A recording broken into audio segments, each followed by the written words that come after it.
Antes do momento do nosso de oração, eu gostaria de passar a palavra para o Padre Anderson, que quer dar uns recadinhos para nós. Por favor, Padre Anderson. Obrigado, Valber, e boa tarde a todos e todas. É uma alegria recebê-los.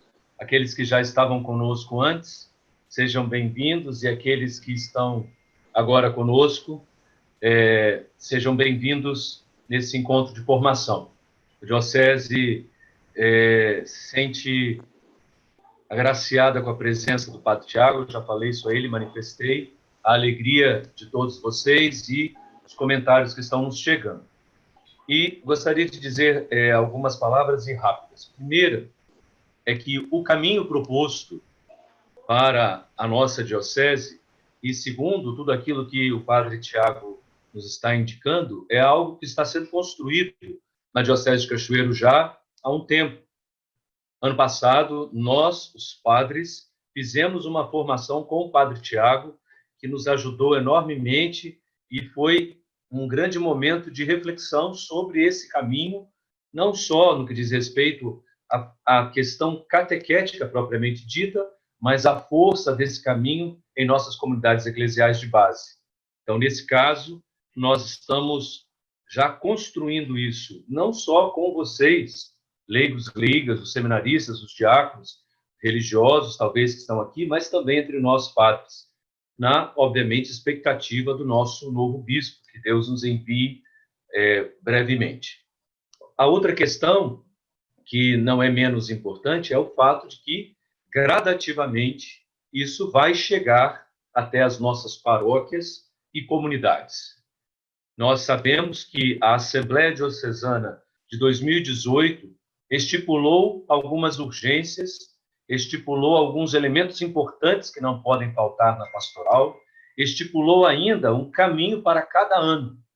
E, se vocês não sabem, acredito que todos devem já saber, ano que vem foi um ano que nós dedicamos à iniciação cristã de inspiração catecumenal, como um momento em que a diocese pode dar esse salto qualitativo nessa direção. Então, todos nós estamos construindo isso em diversos níveis. E um desses, que é extremamente importante, é aquilo que cada um e cada uma já realiza, como o próprio Padre Tiago dizia, e como nós vamos construindo juntos, primeiro, essa consciência da necessidade de reavaliarmos, repropormos e assumirmos juntos o nosso caminho.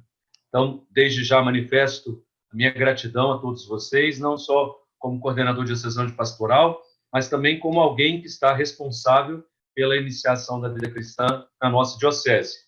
Por isso, nós agradecemos o empenho, a dedicação e o tempo que vocês estão tirando hoje para estarem conosco. Muito obrigado. Obrigado a toda a equipe que nos está ajudando e, obviamente, ao Padre Tiago.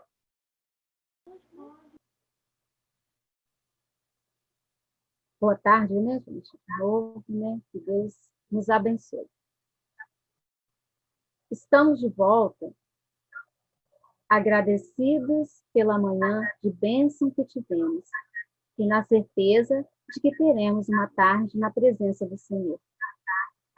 Confiante no amor de Deus, vamos continuar nossa formação, pedindo a Ele sabedoria e graça. Este salmo, atribuído a Moisés, medita sobre a vida que é frágil e expressa a confiança no Senhor que nos salva. Nós o rezamos hoje para que a ação do Senhor se revele nos trabalhos das nossas comunidades e Ele confirme a obra de nossas mãos. Quem habita na proteção do Altíssimo pernoita à sombra do Shaddai, dizendo ao Senhor: meu abrigo, minha fortaleza, meu Deus em quem confio. É Ele que te livra do laço do caçador, que se ocupa em destruir. Ele te esconde com suas penas, sob suas asas encontras abrigo. Sua fidelidade é escudo e couraça. Não temerás o terror da noite, nem a flecha que volta de dia, nem a peste que caminha na treva, nem a epidemia que devasta ao meio-dia. Caiam 1000 ao teu lado e 10.000 à tua direita, a ti nada atingirá. Basta que olhes com teus olhos para ver o salário dos ímpios. Tu que dizes, o Senhor é meu abrigo, e fazes do Altíssimo teu refúgio. A desgraça jamais te atingirá, e praga nenhuma chegará à tua tenda, pois em teu favor ele ordenou aos seus anjos que te guardem em teus caminhos todos. Eles te levarão em suas mãos, para que teus pés não tropecem numa pedra. Poderás caminhar sobre o leão e a víbora, pisarás o leãozinho e o dragão. Porque a mim se apegou, eu o livrarei. Protegê-lo-ei, pois conhece o meu nome. Ele me invocará e eu responderei. Na angústia estarei com ele. Livrá-lo-ei e glorificarei. Saciá-lo-ei com longos dias e lhe mostrarei a minha salvação. Para uma grande missão, eu nada sabia, eu nada entendia,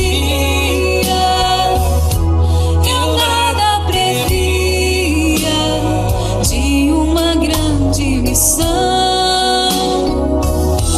Eu me encantei, me apaixonei.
Ao meditar esse salmo,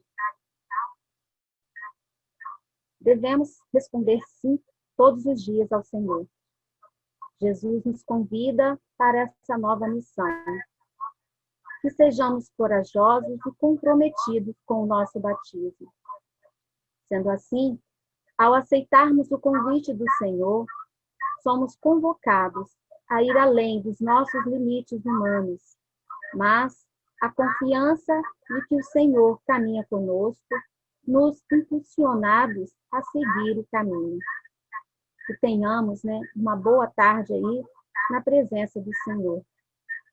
Então, padre, a primeira pergunta é da Sueli, ela é estudante do quarto, ela é a coordenadora de liturgia da nossa diocese, é da paróquia São Felipe de Cachoeiro de Itapemirim. A dúvida é como de muitos outros que estão participando da formação. Como incentivar os nossos catequistas ao aprendizado? Nossas comunidades precisam, né, muito deles, mas como incentivá-los ao estudo? Muitos não conhecem nem os ritos, os símbolos litúrgicos. E eu vou estender essa pergunta não somente para os catequistas, mas a gente pode estender para os ministros da palavra, para os ministros da Eucaristia. Essa é a realidade, né, das nossas paróquias. A maioria não conhece, não fez esse processo intenso de iniciação à vida cristã. Como poderíamos, né, não tem como reiniciá-los, mas qual o processo para que eles sejam bem formadores, né, bem formados? Boa tarde, sejam bem-vindos mais uma vez.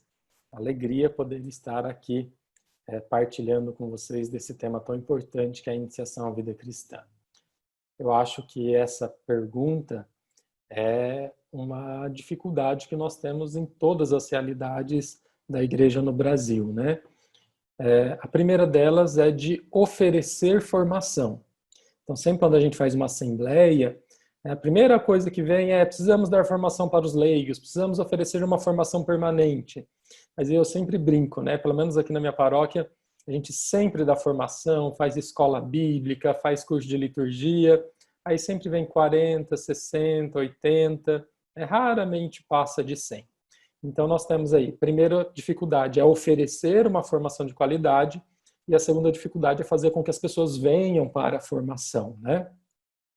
Olha, infelizmente não sei como resolver isso, né? Infelizmente não temos uma receita. Mas eu acho que vai muito da questão de consciência, né? Uma vez que a gente compreende a importância do nosso ministério, isso faz com que a gente sinta essa necessidade da formação. E a igreja ela é muito rica, nós temos mais de 2000 anos de história. Se a gente for contar ainda que a nossa fé é judaico-cristã, que é importante também a gente conhecer alguns elementos do judaísmo, da história, do Antigo Testamento, nós vamos ver que nós temos, né, uma tonelada de coisas que nós precisaríamos, né, conhecer e aprender. E quanto mais a gente se forma, mais nós vamos ver que nós não sabemos nada, né? Então, olha, já fiz vários cursos, já, enfim, um monte de livros, etc. E quanto mais eu estudo, mais eu reconheço que eu não sei nada, né? Então, acho que nós precisamos ter essa humildade, né? De uma vez que a gente se coloca a serviço do sagrado, nós precisamos ser dóceis, né? E mais do que isso, precisamos nos capacitar cada vez mais. Porque apesar da doutrina não mudar, a maneira com que essa doutrina e esse mistério da nossa salvação precisa ser transmitido, ele precisa ser atualizado, né? A maneira precisa mudar, o método. Então, acho que é importante, é uma questão de conscientização, né? E nessa conscientização, uma vez que a gente reconhece a necessidade de formação, nós precisamos também ir ao encontro disso, buscar, né? É como se fosse um médico. Imagina, quem fez medicina 50 anos atrás não pode só ficar exercendo ali a medicina. Quantas coisas, quantas tecnologias, quantos tratamentos novos surgiram. Então a gente vai ficando para trás. A igreja também, né? A igreja tem uma doutrina muito clara, mas a maneira de compreender, de vivenciar, de experimentar, isso vai mudando. Então é importante que nós tenhamos essa consciência de buscar cada vez mais formação. O catequista ou qualquer outra pessoa que diz: ah, não, eu já sei, não preciso, né? Isso é um grande indício que ele está no lugar errado. Isso é um grande indício que ele está exercendo mal o seu ministério. Tem um padre que dizia assim, meu diretor espiritual, né? Para Deus não basta ser bom, nós temos que ser o melhor. Né? E para sermos o melhor, nós precisamos estudar, buscar, conhecer cada vez mais. E que nós, então, diante desse desafio, possamos, enquanto comunidade, né, ver quais são as nossas lacunas, as nossas necessidades no campo da formação, que é muito vasto, cada pastoral, cada movimento, cada ministério exige uma formação específica, mas então vamos pensar quais são essas lacunas, o que a gente precisa aprofundar, né, e buscar, então, meios de fazer essa formação. Talvez na paróquia a gente não tenha alguém ali que possa dar essa formação de modo sistematizado, né, mas olha só, nós estamos descobrindo aqui a internet, as novas tecnologias, então nós temos inúmeros cursos online, pessoas que podem nos ajudar nisso, né, nessas formações. Então, primeiro, é oferecer uma formação de qualidade e segundo, ter essa conscientização da necessidade de sempre buscar e aprender mais. A segunda pergunta, Padre Tiago, é da Jane. Ela também é estudante do 4º ano de Teologia, faz parte da paróquia Santíssima Trindade de Marataízes, é coordenadora do Conselho Pastoral Paroquial. Ela pergunta se o mesmo catequista ele seria o ideal para acompanhar todas as etapas, aqueles degraus que o senhor colocou sobre a iniciação cristã de inspiração catecumenal, desde lá da iniciação até o processo mistagógico. Olha, nós temos os prós e os contras, né? Seria interessante que fosse o mesmo catequista, porque de certa forma ele ia criar um vínculo e iria então dar uma continuidade em todo o processo. Mas para isso o catequista de fato tem que ter vocação, tem que ser bom naquilo que faz, né? Por outro lado, mudar todo ano, a gente pode quebrar esse vínculo afetivo, né? Mas imaginemos se o catequista não tem vocação, não tem um jeito de lidar com crianças, né? Então ele acompanha todo o processo, ele iria prejudicar todo o itinerário. Então nós não temos aqui uma resposta pronta, né? Então nós temos as duas opções. Eu posso de tempos em tempos mudar o catequista, toda etapa, ou dividir, quando eles são crianças, ter um catequista, depois quando chega na adolescência ter outro, porque tem catequista que tem mais facilidade com a criança, tem outros que preferem trabalhar com uma linguagem de jovem. Então, um catequista pode acompanhar todo o itinerário, podemos dividir, um catequista acompanha uma etapa, outro acompanha outra, e aí vai ficar a critério, então, de cada realidade. Os dois, como eu disse, né, tem pontos positivos e tem pontos negativos. A gente precisa pesar na balança e avaliar, né? Acho que não tem uma receitinha para isso, vai depender de fato de cada realidade. Mas o importante é que, independente de qual momento a gente possa assumir, a gente ver a aptidão e reconhecer, dizer, não, eu gosto de trabalhar com criança, não, eu gosto de trabalhar com adolescentes, e aí a gente vai adequando as diversas realidades. A terceira pergunta é como agir hoje com os catequizandos que procuram os sacramentos, vivem amasiados. Aí nós precisamos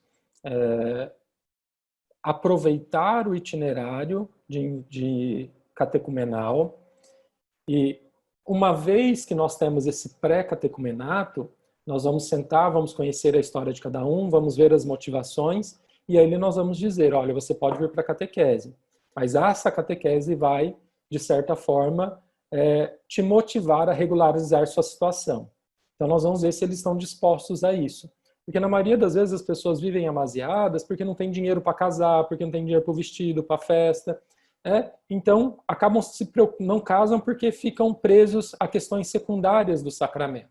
E uma vez que a gente senta, oferece uma oportunidade de regularizar essa situação, de valorizar o sacramento, a maioria busca. Muitos são casais em segunda união, que já foram casados, e às vezes não sabem que existe o tribunal eclesiástico e tem a questão da nulidade matrimonial.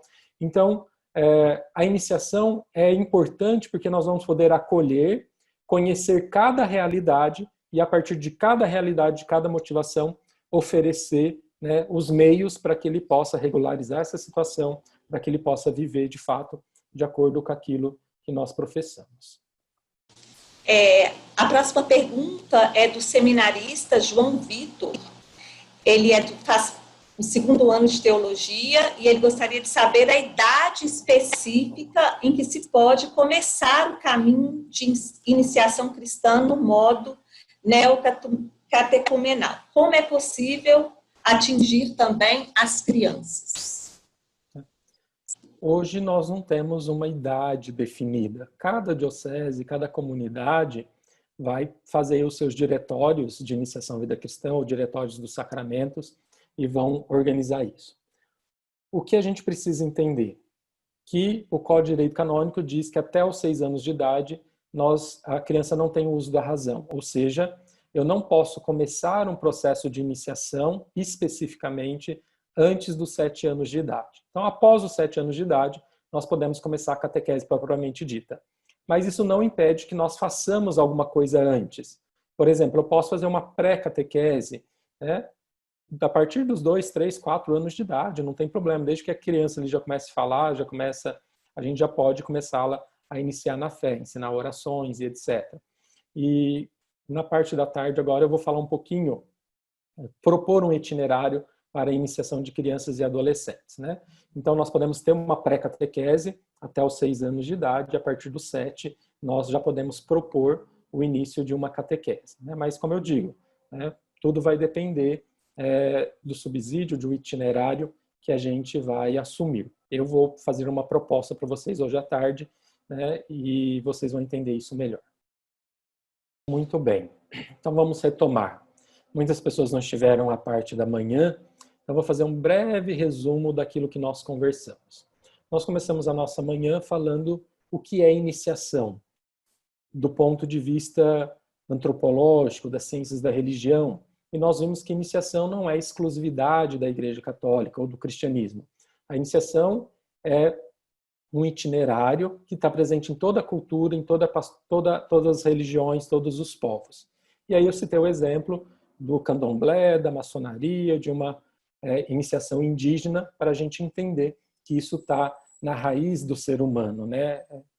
A iniciação é esse movimento de pegar alguém que não pertence a um grupo e vai lhe dar ali, né, as chaves, os códigos para que ele possa compreender a fé daquele grupo e se inserir naquele grupo. Então a iniciação é o que vai dar a identidade àquela pessoa para que ele possa identificar aquele grupo específico. E aí, então nós vimos que a iniciação ela tem 5 características, né, que ela é constituída por um conjunto de ritos, ou seja, a nossa liturgia é constituída por um conjunto de ensinamentos orais, que tem como aí o fundamento a palavra de Deus, essa transmissão oral, doutrinal, né? E essa iniciação precisa promover uma mudança no estatuto social e religioso, ou seja, eu tenho que entrar de um jeito e sair de outro. Eu entro pagão e saio cristão, alguém que vai viver os valores evangélicos na sociedade e também na vida da comunidade, pois ele se torna responsável por aquela comunidade. Depois, a 4ª característica, um único itinerário gradativo, né, onde o fim é se tornar discípulo missionário de Jesus Cristo. Então, tudo aquilo que a gente faz separado, a intenção é que nós façamos juntos, num único itinerário, cujo fim não é o sacramento, mas fazer parte, ser membro de uma comunidade. E a 5ª característica é criar um vínculo afetivo, onde eu não vou crismar para engajar, mas eu vou crismar engajados. Esse vínculo afetivo tem que ser feito antes, né? E então nós entramos no que isso era um itinerário, uma proposta da Igreja Primitiva, um itinerário catecumenal, que foi recuperado pelo Concílio Vaticano II. Então esse foi um pedido do Vaticano II, expresso na Sacrosanto Concilium, que é o primeiro documento do concílio sobre a Sagrada Liturgia, e ele então vai dar origem, esse pedido, ao ritual da iniciação cristã de adultos. E aí eu dizia que esse é um livro litúrgico, porém, além das liturgias, das celebrações que devem ocorrer durante o itinerário de iniciação cristã, ele vai trazer também todo o processo, todos os tempos, o desenrolar do itinerário catecumenal. E aí eu dizia que é importante então a gente conhecer esse livro. Então nós temos esse que é o ritual, o maior, e a Paulus acabou publicando um ritual menor, um valor mais inferior, mais barato, para que os catequistas também pudessem ter acesso a esse ritual. Então esse rito é a mesma coisa, só que esse é uma versão mais elaborada, como uma capa dupla, então um pouco mais caro, mas para que todos pudessem ter acesso ao ritual, uma vez que nós precisamos estudá-lo, a Paulus lançou esse livro um pouco menor, né, mais simplificado, para diminuir os custos e a gente tivesse acesso. E aí, então eu terminava a nossa parte da tarde, a parte da manhã, aliás, falando sobre esse itinerário que o Rica propõe. Então, partindo daqui agora, né, desse itinerário que o Rica propõe, nós vamos começar a ver como que na prática esse itinerário pode se tornar concreto na nossa prática catequética. Então, ajudando a gente a superar aquela catequese tradicional e, de fato, propor-nos um itinerário catecumenal, um itinerário de inspiração catecumenal. Então, vou partilhar com vocês aqui, compartilhar a nossa tela. Então, falava do Rica, que traz esse desenvolvimento catecumenal, e aí, então, eu explicava cada tempo e cada etapa, e aí eu fazia essa diferenciação de itinerário catecumenal e de itinerário de inspiração catecumenal. Tudo isso que eu falei na parte da manhã, eu publiquei nesse livro, Catequese e Liturgia na Iniciação Cristã, o que é e como fazer, foi publicado, então, pela Vozes, né? Então, vocês podem, aqui vocês vão ter toda a teoria disso que eu disse, todo o fundamento dos livros, citações, e aí vocês vão encontrar nesse livro aqui, tá bom? E aí, então, eu dizia que é importante a gente conhecer o Rica, e por isso eu escrevi esse outro livro, chama Celebrações do Rica, Conhecer para Bem Celebrar. Né? Então, por que eu escrevi esse livro? Como eu dizia, o Rica vai trazer o itinerário celebrativo. Mas uma vez que a gente entende o itinerário celebrativo, a gente consegue facilmente propor um itinerário catequético, com roteiros de catequese, onde o itinerário catequético tenha uma sintonia com o itinerário litúrgico.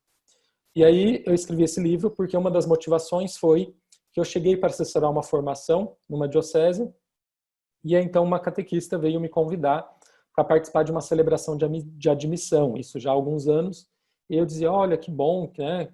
Quero participar dessa celebração de admissão, que bom que vocês já estão utilizando o Rica na prática aqui. E aí quando eu cheguei para a celebração, eu olhei na porta da igreja, não tinha nada preparado. Aí eu perguntei, olha, não vai ter o rito de admissão hoje? Ela dizia, padre, vai, mas nós vamos fazer na igreja, dentro da igreja. Porque dá muito trabalho fazer aqui fora, tem que montar som, tem que fazer isso, tem que fazer aquilo. E aí eu me dei conta que nós estávamos fazendo as celebrações que o Rica propunha, mas a gente não tinha compreendido a importância, o significado de cada uma dessas celebrações. Eu vi que a gente estava fazendo o rito pelo rito, mas a gente não tinha compreendido a essência, o significado dessas celebrações. Por quê? Por exemplo, quando o Rica propõe que o rito de admissão deve acontecer na porta da igreja, no átrio, ou do lado de fora, tem um porquê disso. Né? Vocês lembram que eu dizia na parte da manhã que o rito de admissão, ele recupera um pouquinho esse nosso rito social de ir até o portão, de acolher um desconhecido. Então, uma vez que aquele neófito não é batizado, ele é um desconhecido, ele não pertence àquela comunidade. Então, o Rica propõe que o rito de admissão aconteça lá na porta, no átrio ou no exterior da igreja, onde a comunidade vai sair e vai ali conhecer qual é o seu nome, o que você está fazendo, o que você quer. Então, não tem sentido fazer esse rito já dentro da igreja. Então, eu escrevi esse livro nessa tentativa de ajudar as nossas comunidades a entenderem o sentido e o significado de cada rito. Então, o que eu proponho?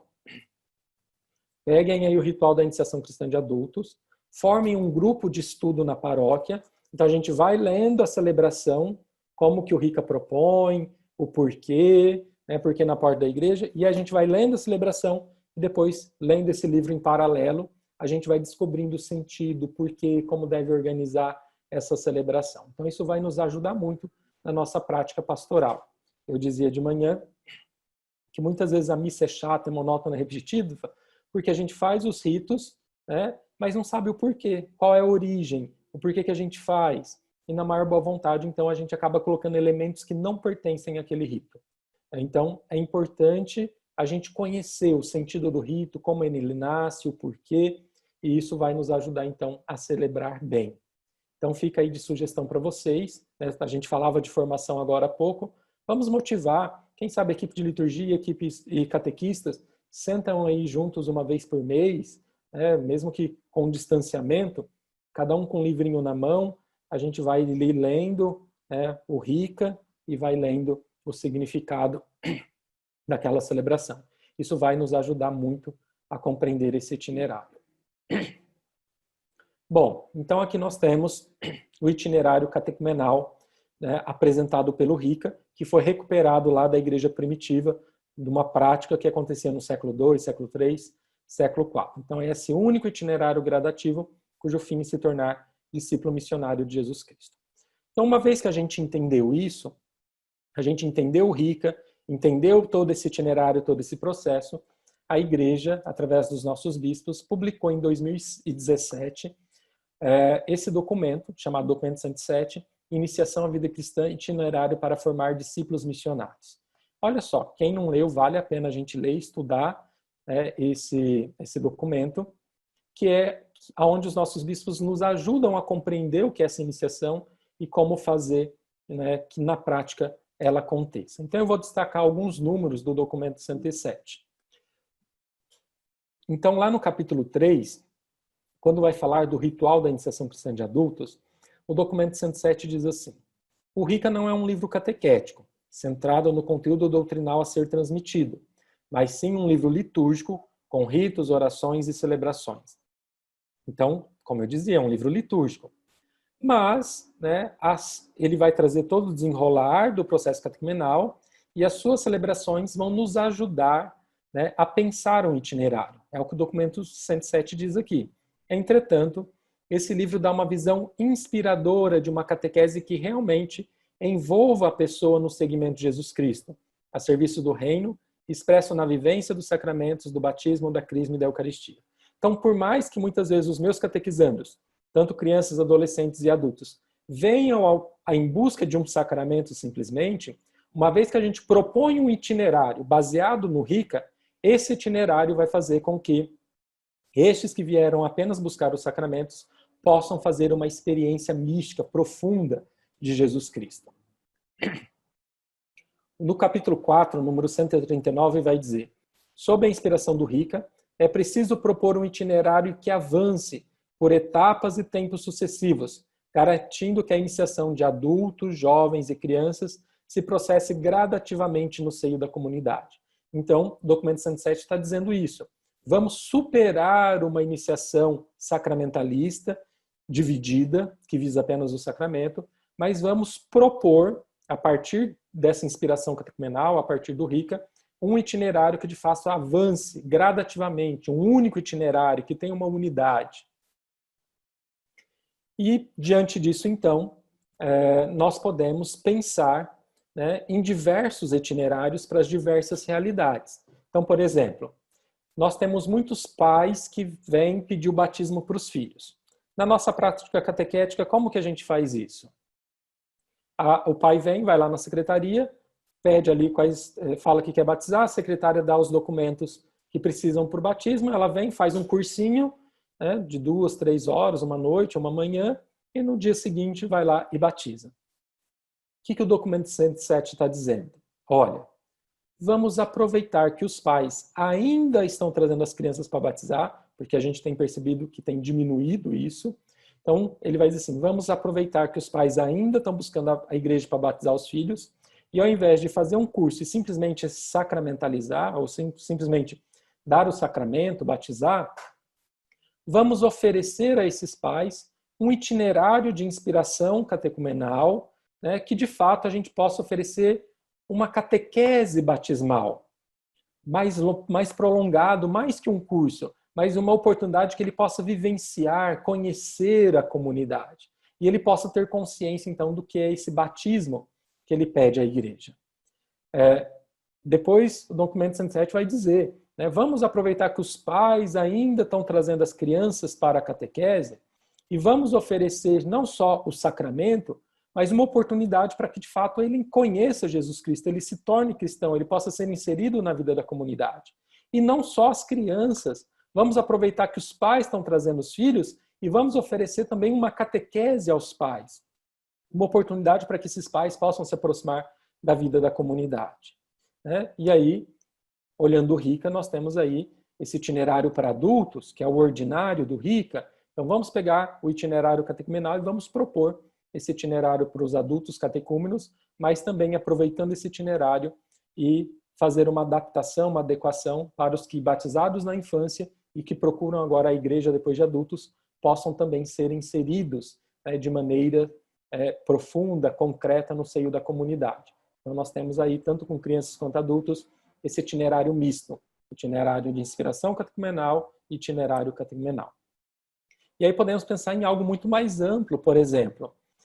Vamos aproveitar que os jovens ainda estão buscando a igreja para casar, e ao invés só de oferecer um curso de matrimônio, um curso de noivos e o sacramento, por que não pensarmos num itinerário muito mais amplo, que de fato nós possamos dar uma catequese matrimonial, aproveitar que esses jovens talvez não tiveram uma boa iniciação e fazer com que, mais que um rito social, que eles possam de fato ser inseridos na vida da igreja, uma vez que estão buscando a igreja para o sacramento do matrimônio. Então, percebam que a iniciação vida cristã nos dá diversas possibilidades. E aí nós não temos um caminho único, nós temos muitos caminhos diferentes, mas cujo objetivo será sempre o mesmo: formar discípulos missionários e congregar, agregar essas pessoas na vida da igreja. Então, vou dar um exemplo para vocês. Vamos pensar no itinerário para o matrimônio. Olha só, o que seria um pré... Então, nós vamos pegar aqui essa escadinha que o RICA propõe, e a partir dessa lógica gradual, nós vamos pensar um itinerário para o matrimônio. Então, o que seria um pré-catecumenato? O pré é aquilo que vem antes. Então, olha, podemos trabalhar toda essa questão da Semana da Família, essa questão da família na catequese, podemos trabalhar encontro com namorados. Olha, tudo isso é uma preparação para que a pessoa descubra o que é a família, descubra o que é o matrimônio. O que seria um rito de admissão? É a própria, uma vez que eles estão namorando, resolvem casar, vão ficar noivos. Então, esse rito de admissão ao matrimônio é o rito de noivado. Então, olha só, a gente não poderia valorizar mais o noivado, talvez pegar a pastoral familiar, formar ali equipes de celebração para o matrimônio, e esse casal da pastoral familiar, ou do ECC, ou do equipe de Nossa Senhora, ir até esses jovens, começar a criar esse vínculo. Então, nós começamos lá atrás com o encontro de namorados, uma vez que eles resolvem casar, eles vão assumir esse desejo de casar com o rito de noivado, e então a igreja vai estar se fazendo presente ali, a partir desse rito de admissão que é o noivado, com bênção das alianças e etc. Aí entre o rito de noivado, até marcar a data do casamento, nós temos aqui o nosso catecumenato. Ou seja, nós vamos ter aí 1 ano, meses, onde a gente pode, uma vez por mês, a cada 2 meses, promover encontros com esses noivos e ali começar a trabalhar essa catequese. Então, às vezes, aquilo que a gente trabalha num final de semana, a gente pode trabalhar de maneira mais tranquila, mais calma. E esse casal que fez o rito de noivado, pode ser esse casal de introdutor que vai acompanhar esses jovens, que vai sentar uma vez por mês para conversar, para comer uma pizza, para ir na missa junto, para rezar junto. E ali vai partilhando a vida matrimonial, a vida a dois, as dificuldades, as alegrias e etc. Até que o rito de eleição do matrimônio seria marcar essa data para o casamento, fazer correr as proclamas. Então ali nós já temos 1 ano, alguns meses, já.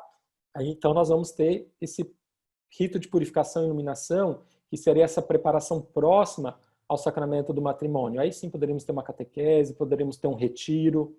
É uma coisa interessante. Às vezes a gente briga tanto com os noivos que inventam 1000 coisas no matrimônio. E aí eu sempre brinco com os padres que às vezes reclamam que os noivos inventam coisas demais. Aqui em São Paulo vocês não imaginam, o tanto de invenção de moda, É tapete de espelho de vidro, é cachorro entrando com aliança, é música do 007 para entrar as alianças, enfim, é algo ridículo. Mas os noivos têm culpa de fazer isso? Não. Por quê? Porque quem que sabe, quem que conhece o rito do matrimônio? Somos nós, igreja. Os noivos são obrigados a saber o rito do matrimônio? Não. Então, por que eles fazem isso? Porque eles não entendem o rito. Eles não sabem como fazer uma celebração do matrimônio. Quem que sabe? Nós, igreja. E nós, igreja, nós na comunidade sentamos com esses noivos para preparar o matrimônio com eles? Na maioria das vezes não. Aí eles não sabem como que é a celebração do matrimônio, vão lá e contratam uma cerimonialista, que na maioria das vezes também não sabe como que é o rito do matrimônio, está usando daquilo apenas por uma questão financeira, né? E os matrimônios acabaram virando comércios, né? Porque tem indústrias para isso, e aquilo que é mais sagrado para nós, né? Acaba virando um espetáculo, né? De chuva de rosas, de tapete de vidro, de não sei o quê, com músicas que não tem nada a ver com o matrimônio. Então percebam, um itinerário de inspiração catecumenal aqui para o matrimônio vai dizer assim, olha, é importante, talvez a gente tenha uma equipe de celebração para o matrimônio, que quando esses noivos marcam a data do matrimônio, nós vamos sentar com eles. E essa equipe de liturgia vai sentar, vai preparar a celebração, vai pegar o ritual, vai escolher as leituras com eles, eles vão decorar ali, né, o juramento que eles precisam fazer, o consentimento, né? E aí, então nós vamos preparar essa celebração. E aí nessa preparação nós vamos, né, fazer com que eles compreendam, né, que aquilo é um rito sagrado, que eu não posso colocar qualquer coisa, que não tem sentido eu entrar com um cachorro e assim por diante, né? Então, e aí então eu vou ter o ponto alto, né, com a celebração do matrimônio. E depois eu posso ter o pós, né? Como foi vivenciar, como foi esse rito, qual foi a emoção que você teve, né, de fazer uma Lectio Divina com os textos bíblicos que foram lidos durante a celebração do matrimônio, né? E aí esse casal que começou lá atrás sendo introdutores a partir do curso de noivados, né, do rito de noivados, pode acompanhar eles até o pós-matrimônio. Uma vez por mês ir lá visitá-los, convidá-los para a missa e assim por diante. Então percebam, a iniciação nos dá diversas oportunidades de sairmos daquele ordinário, né, simplesmente do cursinho da sacramentalização, para algo muito maior. Dá trabalho? Dá. A gente vai conseguir colocar isso em prática tudo da noite para o dia? Não. Não vamos. É algo que vai demorar 10, 20, 30, 50 anos. Precisamos colocar todos esses itinerários de uma vez em prática? Não. Nós podemos escolher prioridades. Então nós vamos dizer, olha, nós vamos começar agora apenas com a catequese de crianças e adolescentes. Quando já estiver caminhando daqui 3, 4, 5 anos, a gente dá um passo a mais e propõe um itinerário para adultos. Daí mais 2, 3 anos, propõe um itinerário para pais e padrinhos. Depois mais 2, 3 anos, daqui 30, 40 anos, então a gente vai conseguir toda essa mudança. Eu não quero que vocês fiquem ansiosos, né? Eu estou dizendo das diversas possibilidades que nós temos, mas eu tenho consciência que não é da noite para o dia que a gente vai conseguir fazer isso. Tem um ditado em Israel que diz assim, que quem planta tamareiras não colhe tâmaras. Por que disso? Porque muitas vezes uma tamareira pode demorar até 80 anos para produzir frutos. Ora, mas para que as futuras gerações possam colher tâmaras, alguém precisa plantar aqui. E é isso que nós estamos fazendo. Nós estamos plantando, né, refletindo para que a gente possa ter essa mudança de mentalidade, para que a gente possa ver as oportunidades, né, e aos poucos, gradativamente, a gente pode mudar a consciência. Olha, esse livro eu dizia para vocês que ele foi publicado em 1973. Olha, o pedido para a mudança do concílio foi lá em 1963, mas já antes do concílio já se tinha uma reflexão, aí veio o concílio pediu a mudança, só em 73, ou seja, 10 anos depois veio o ritual, e agora que nós estamos conhecendo que esse rito existe, né? Então, eu sei que é lento, o que não pode é a gente dizer, não dá certo, não vai funcionar. Não. Né? Quem tem essa cabeça, né, não está aberta à ação do Espírito Santo. Né? Porque o projeto não é nosso, o projeto é de Deus, é da igreja e nós somos apenas instrumentos. Nós temos que ser como Maria, darmos o nosso sim, né? Cantávamos isso hoje na oração inicial da parte da tarde, né? Para uma grande missão que nós somos enviados, e para isso nós precisamos ser ousados. Né? E a Iniciação à Vida Cristã é esse projeto ousado que a igreja está nos dando de propormos algo diferente. Né? E aí vocês lembram que saiu na televisão esses dias uma mãe que tinha perdido a guarda da filha para a avó, porque ela tinha levado a criança num rito de iniciação ao candomblé. Né? E não sei se vocês viram alguma reportagem sobre isso, e que nessa iniciação ao candomblé que a criança estava fazendo, a mãe precisava ficar presa lá no terreiro com a filha, e a criança, né, que era adolescente, né, rasparia a cabeça, que faz parte de um dos ritos de iniciação ao candomblé. Percebam, por que no candomblé eles conseguem raspar a cabeça da criança, ficar lá presos por um dia, tem comidas especiais que eles têm que comer e assim por diante. Por quê? Porque eles oferecem um itinerário consentido, um itinerário que de fato tenha uma significação e uma importância na vida. Muitas vezes a gente não consegue nada com os pais, porque às vezes a gente faz as coisas de mal feito, né? Eu lembro que quando eu cheguei na paróquia, algumas pessoas diziam assim, eu marquei uma reunião com os pais e não veio ninguém. Aí eu comecei a pegar e ligar, papai, pai por pai, para saber por que não vieram na reunião. E a maioria diz assim, padre, eu não fui porque, né, a gente sempre vai nessas reuniões, aí chega lá, é um catequista cutucando o outro, dizendo, fala você. Não, fala você. Então a gente vai, sai de casa, né, São Paulo é super difícil, é correria, é trânsito, para chegar lá e um ficar jogando para o outro, é uma coisa organizada, mal preparada. E, de fato, às vezes acontece isso, né? Às vezes os pais não participam porque a gente não tem algo de qualidade para oferecer. A gente não vai na formação porque a formação é aquela aguinha com açúcar, é aquela enrolação, só fica falando do amor de Deus, não tem conteúdo de fato, né? Então, nós precisamos oferecer coisas de qualidade. Então, ter um itinerário muito marcado, muito organizado, muito concreto, oferecer formações concretas. E quando a gente oferece isso, coisas de qualidade, vocês vão ver que as famílias, enfim, todos vão responder, porque nós estamos oferecendo. E o povo está com sede de aprender, né? Então, vale a pena. E, então, nós temos essas diversas possibilidades. E agora eu vou, então, dar exemplo. Eu vou dar um exemplo de iniciação para pais e padrinhos, vou dar um exemplo de crianças e adolescentes, vou dar um exemplo de adultos, né? Só que eu vou começar ao contrário, eu vou começar dos adultos até chegar nos pais e padrinhos. E aí vocês vão ver tudo isso que eu falei na teoria, como é possível colocar isso na prática, de maneira concreta. Padre, o senhor vai dar uma receita de bolo para nós? Sim, eu vou dar uma receita, porque eu já vou dar a coisa pronta para vocês.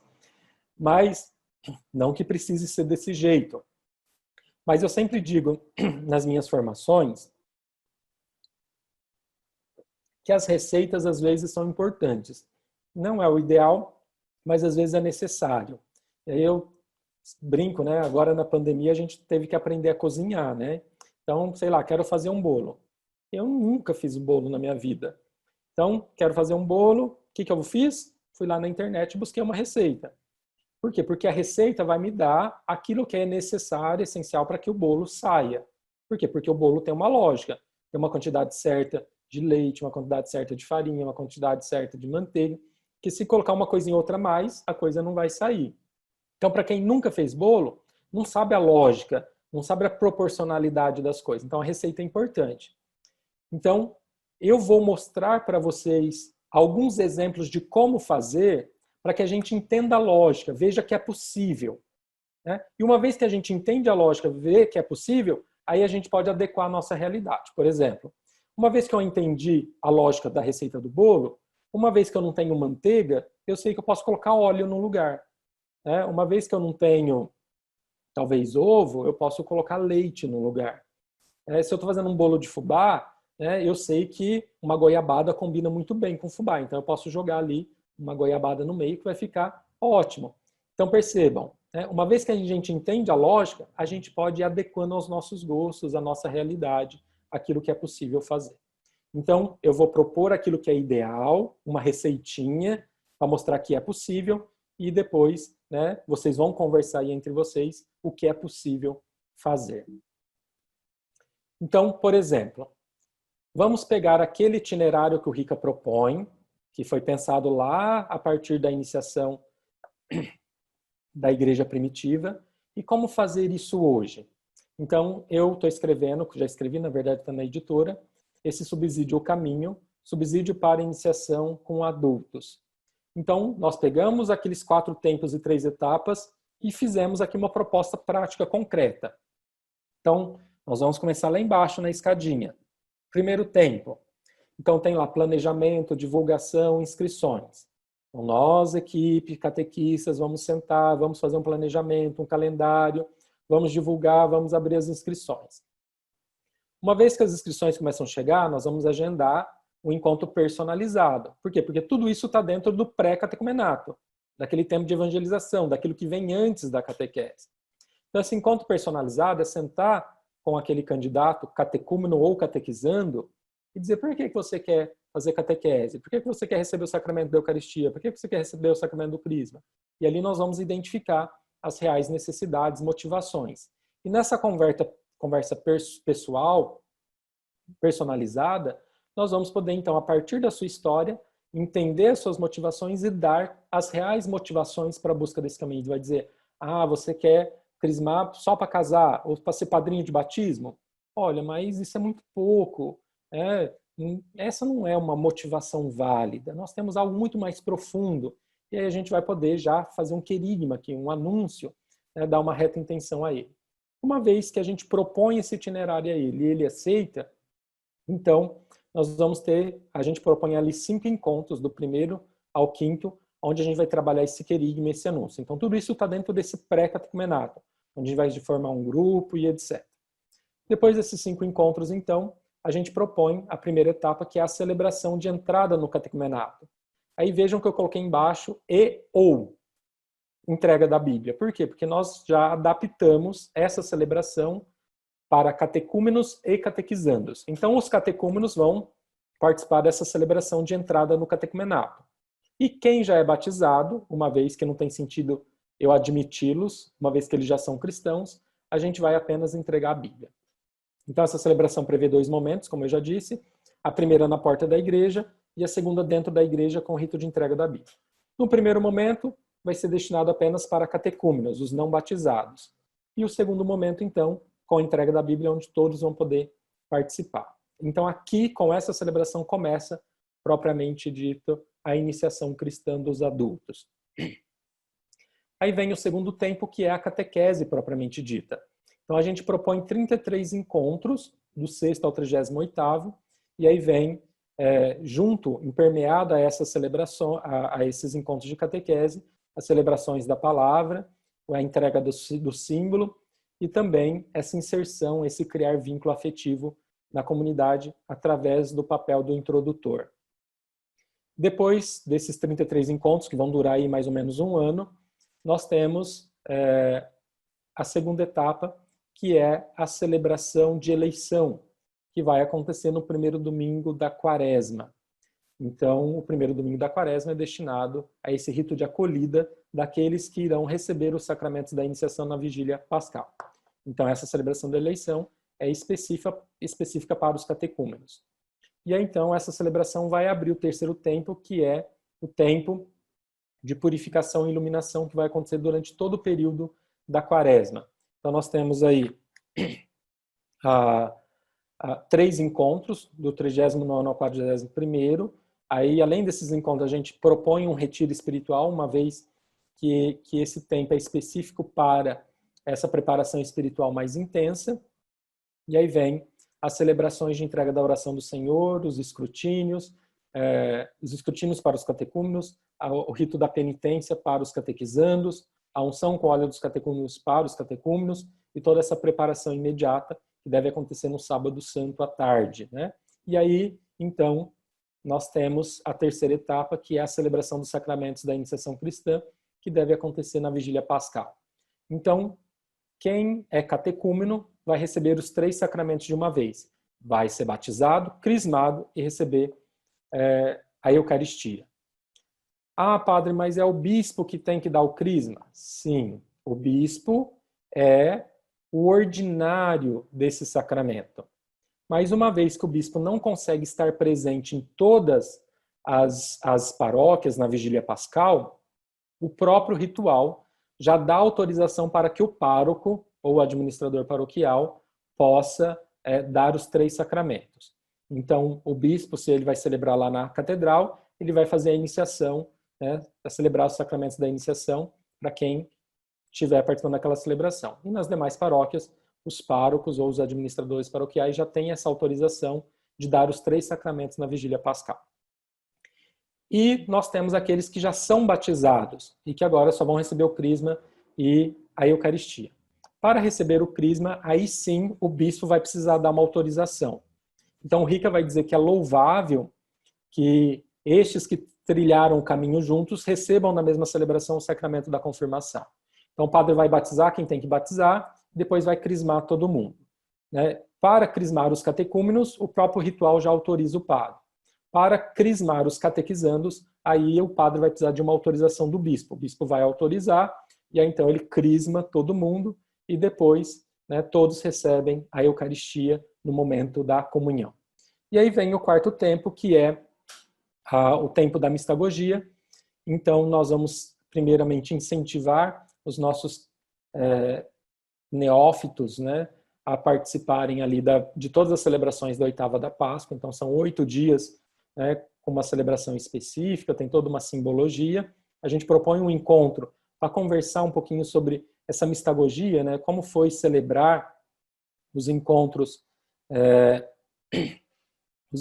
de catequese, aliás, como foi celebrar a celebração dos sacramentos ali da iniciação, e depois a gente tem uma celebração de deposição da veste branca. O que é essa celebração?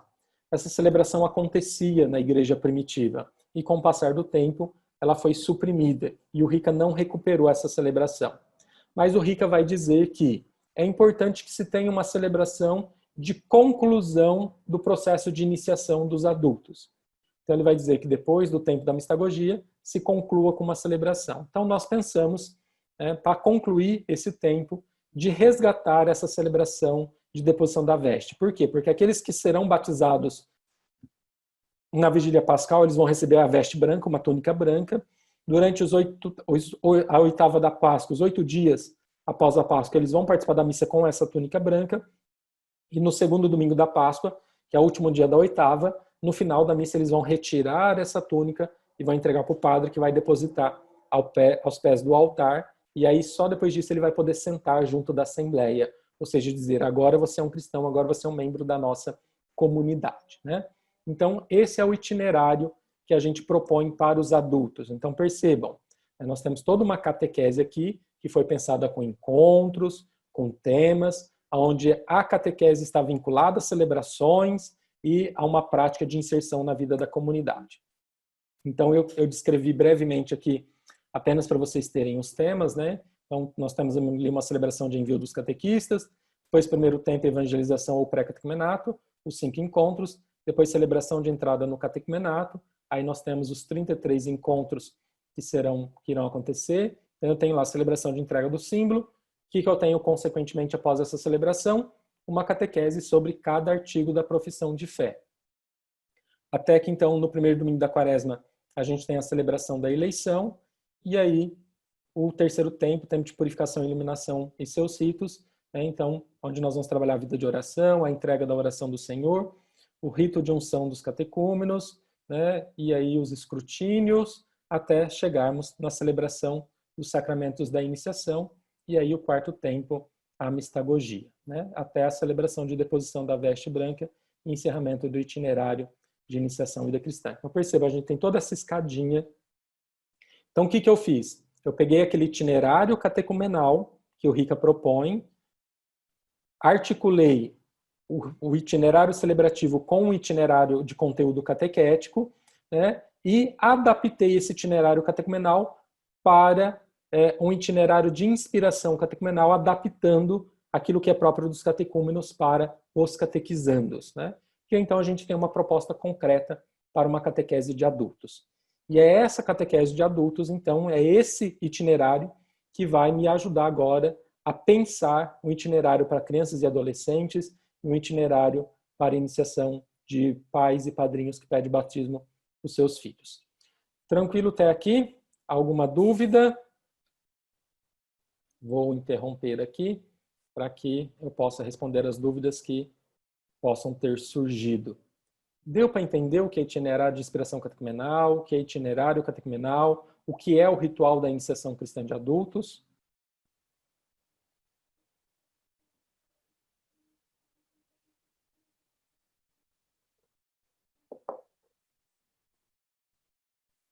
Temos algumas perguntas. Valber, alguém aí? Temos perguntas. Ô, Rosana. Então vamos lá, Rosana. Quais são? Pergunta da coordenadora Tatiana, da Comunidade Sagrada Família, Paróquia Sagrado Coração de Jesus. Ela pergunta qual o período em que cada turma deve ficar com cada catequista. No caso, desde a catequese infantil, passando para a preparação da primeira Eucaristia. Então, como eu dizia antes, nós não temos, né, uma vez que nós vamos assumir um itinerário, então, por exemplo, depois, nessa iniciação de crianças e adolescentes, eu vou propor para vocês um itinerário de 7 etapas. Mas pode ser um itinerário de 5, 3 etapas, e aí cada etapa vai ter uma duração de acordo com cada realidade, então é um pouco mais complexo. Então não adianta eu falar para vocês agora que tudo vai depender do itinerário que nós vamos assumir. Então ela pode seguir todo o itinerário, desde ele entrar até o final, mas pode assumir uma etapa, pode assumir 2, pode assumir 3, aí vai ficar a critério de cada realidade. A segunda pergunta, Júnior. Ele disse assim: nós somos educados em um modelo técnico pragmático e isto influencia também na forma como transmitimos nossas catequeses. O exemplo de Filipe e do eunuco me deixa claro o caráter antropológico e transcendental que a catequese deve ter. Por isso pergunto: como romper com este método técnico pragmático das escolas e despertar os catequistas para o método antropológico e espiritual? Pois acredito que esse é o objetivo da catequese de inspiração catecumenal, formação humana a nível espiritual e humano. Isso é importantíssimo, né? O Papa Francisco escreveu há pouco tempo que nós devemos ser catequistas e não trabalhar na catequese. Tem toda uma diferença, porque a primeira é vivenciar. O ser, né, está inato, implícito no nosso ser cristão. Ou seja, o ser catequista é vivenciar a nossa fé, testemunhar aquilo que a gente vive no nosso dia a dia. Então, para ser catequista, precisa ter uma vida de oração. Para ser catequista, precisa absorver os valores evangélicos, precisa ter uma intimidade com a palavra de Deus. Porque se eu não vivo a fé no meu dia a dia, se eu não tenho essa intimidade com a palavra de Deus no meu dia a dia, eu não vou transmitir. Então, quando eu sempre falo de Felipe e eunuco, eu fico imaginando com que profundidade, com que clareza, com que autoridade Felipe falava de Jesus Cristo. Ele falava com a autoridade de quem vivenciou, experimentou o mistério de Cristo. Não era uma aula de um conteúdo, né, exterior, não, era de algo que ele vivia. E nós, catequistas, então, precisamos ter essa vivência. Né? Por isso que é ministério, é vocação, não é para qualquer um. Então, agora, claro, muitos de nós catequistas temos boa vontade, mas muitas vezes tivemos essa catequese de tradição, de família, apenas uma religiosidade. E a iniciação à vida cristã, então, vai tocar, vai mexer em nós. Então, antes de nós iniciarmos, nós precisamos ser iniciados. E por isso que todo o material que a gente vai propor e toda a formação que a gente vai propor para vocês visa isso, que primeiro vocês façam a experiência, uma vez vocês fazendo a experiência, vocês vão poder transmitir. Uma outra pergunta da Miriam, ela pergunta onde entra a confissão em todo este processo. Então nós vamos entender que a confissão é o 4º sacramento, ela não faz parte dos sacramentos da iniciação à vida cristã. Mas nós temos uma nota orientativa da Santa Sé em que aqueles que já são batizados não podem receber a Eucaristia antes do sacramento da reconciliação. Então, olha só, para quem é catecúmeno, eles não confessam. O sacramento da reconciliação não vai entrar em lugar nenhum. Por quê? Porque o sacramento do batismo apaga os pecados. Então, antes do batismo, a criança ou adulto, ninguém pode se confessar. Por quê? Porque o próprio batismo apaga todos os pecados. O sacramento da reconciliação é um sacramento pós-batismo. Então, eu fui batizado, fui lavado da culpa original, fui purificado, mas por causa da nossa condição de pecador, a gente volta a pecar, volta a se sujar novamente. E aí vem o sacramento da reconciliação como essa forma de se reconciliar novamente com Deus. Então, para os catecúmenos, eles não vão se confessar.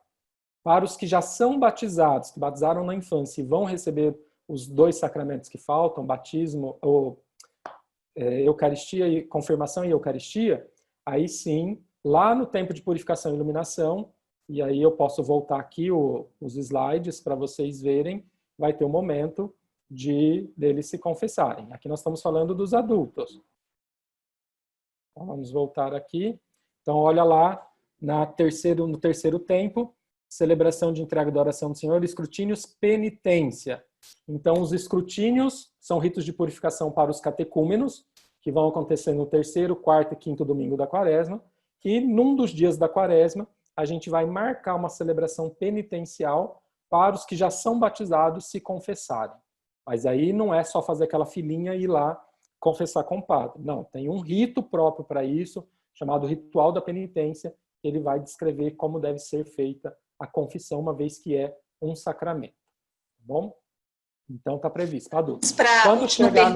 Quando chegar na hora do itinerário de crianças, eu vou mostrar para vocês aonde vai entrar o sacramento da reconciliação. Pode falar, Rosana. Vamos para a nossa última pergunta, é do Ron. Ele diz que a catequese hoje em nossas paróquias precisa ser mais sistemática, levando os catequizandos a uma experiência pessoal com Jesus Cristo e com a sua palavra. Como hoje, nos meios midiáticos e com a influência tecnológica, ajudar aqueles e aquelas em que Deus confia aos catequistas? De fato, tendo um itinerário, né, bem delimitado, né, muito concreto. E nós vamos propor isso para vocês agora, depois do nosso intervalo.